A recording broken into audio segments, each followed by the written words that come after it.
भक्तों, जय माता की। मेरे YouTube चैनल महेश कुमार बंसल में आप सबका स्वागत है। आपको पता है हम चल रहे हैं दुर्गा सप्तशती यात्रा में और इस यात्रा में हम पहुंच चुके हैं दुर्गा सप्तशती के 10वें अध्याय में। आइए आज हम करते हैं दुर्गा सप्तशती का 10वां अध्याय हिंदी में। जय माता की। 10वां अध्याय शुंभवध। मैं मस्तक पर अर्धचंद्र धारण करने वाली शिव शक्ति स्वरूपा भगवती कामेश्वरी का हृदय में चिंतन करता हूँ। वे तपाए हुए सुवर्ण के समान सुंदर हैं। सूर्य, चंद्रमा और अग्नि ये ही तीन उनके नेत्र हैं तथा वे अपने मनोहर हाथों में धनुष, बाण, अंकुश, पाश और शूल धारण किए हुए हैं। ऋषि कहते हैं, हे राजन, अपने प्राणों के समान प्यारे भाई निशुंभ को मारा गया देख और सारी सेना का संहार होता जान शुंभ ने कुपित होकर कहा, दुष्ट दुर्गे, तू बल के अभिमान में आकर झूठ मूठ का घमंड ना दिखा। तू बड़ी मानवी बनी हुई है किंतु दूसरी स्त्रियों के बल का सहारा लेकर लड़ती है। देवी बोली, ओ दुष्ट, मैं अकेली ही हूँ। इस संसार में मेरे सिवा दूसरी कौन है? देख, ये मेरी ही विभूतियां हैं, अतः मुझ में ही प्रवेश कर रही हैं। तदंतर ब्रह्माणी आदि समस्त देवियां अंबिका देवी के शरीर में लीन हो गई। उस समय केवल अंबिका देवी ही रह गई। देवी बोली, मैं अपनी ऐश्वर्य शक्ति से अनेक रूपों में यहाँ उपस्थित हुई थी। उन सब रूपों को मैंने समेट लिया। अब अकेले ही युद्ध में खड़ी हूँ, तुम भी स्थिर हो जाओ। ऋषि कहते हैं, तंत्र देवी और शुंभ दोनों में सब देवताओं और दानवों के देखते देखते भयंकर युद्ध छिड़ गया। बाणों की वर्षा तथा तीखे शस्त्रों एवं दारुण अस्त्रों के प्रहार के कारण उन दोनों का युद्ध सब लोगों के लिए बड़ा भयानक प्रतीत हुआ। उस समय अंबिका देवी ने जो सैकड़ों दिव्य अस्त्र छोड़े, उन्हें दैत्यराज शुंभ ने उनके निवारक अस्त्रों द्वारा काट डाला। इसी प्रकार शुंभ ने भी जो दिव्य अस्त्र चलाए, उन्हें परमेश्वर ने भयंकर हुंकार शब्द के उच्चारण आदि द्वारा खिलवाड़ में ही नष्ट कर डाला। तब उस असुर ने सैकड़ों बाणों से देवी को आच्छादित कर दिया। यह देख क्रोध में भरी हुई उन देवी ने भी बाण मारकर उसका धनुष काट डाला। धनुष कट जाने पर फिर दैत्यराज ने शक्ति हाथ में ली, किंतु देवी ने चक्र से उसके हाथ की शक्ति को भी काट गिराया।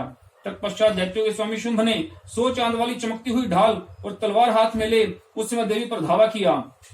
उसके आते ही चंडिका ने अपने धनुष से छोड़े हुए तीखे बाणों द्वारा उसकी सूर्य किरणों के समान उज्जवल ढाल और तलवार को तुरंत काट डाला। फिर उस दैत्य के घोड़े और सारथी मारे गए। धनुष तो पहले ही कट चुका था। अब उसने अंबिका को मारने के लिए उद्यत हो भयंकर मुदगर हाथ में लिया। उसे आते देख देवी ने अपने तीक्ष्ण बाणों से उसका मुदगर भी काट डाला। इस पर भी वह असुर मुक्का तानकर बड़े वेग से देवी की ओर झपटा। उस दैत्यराज ने देवी की छाती में मुक्का मारा, तब देवी ने भी उसकी छाती में चांटा जड़ दिया। देवी का थप्पड़ खाकर दैत्यराज शुंभ पृथ्वी पर गिर पड़ा, किंतु पुनः सहसा पूर्ववत उठकर खड़ा हो गया। फिर वह उछला और देवी को ऊपर ले जाकर आकाश में खड़ा हो गया। तब चंडिका आकाश में भी बिना किसी आधार के ही शुंभ के साथ युद्ध करने लगी। उस समय दैत्य और चंडिका आकाश में एक दूसरे से लड़ने लगे। उनका वह युद्ध पहले सिद्ध और मुनियों को विस्मय डालने वाला हुआ। फिर अंबिका ने शुंभ के साथ बहुत देर तक युद्ध करने के पश्चात उसे उठाकर घुमाया और पृथ्वी पर पटक दिया।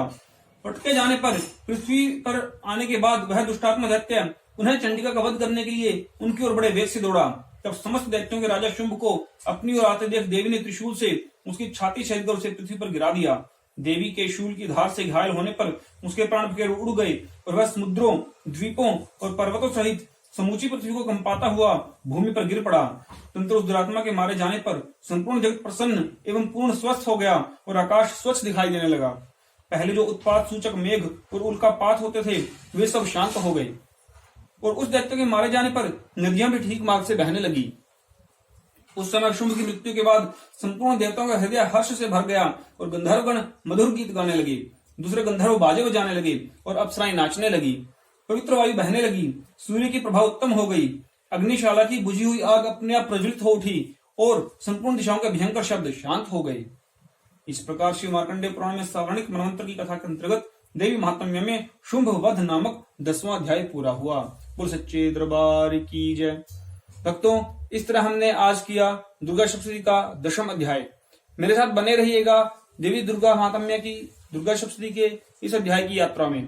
कल हम करते हैं दुर्गा सप्तशती का 11वां अध्याय। जय माता की।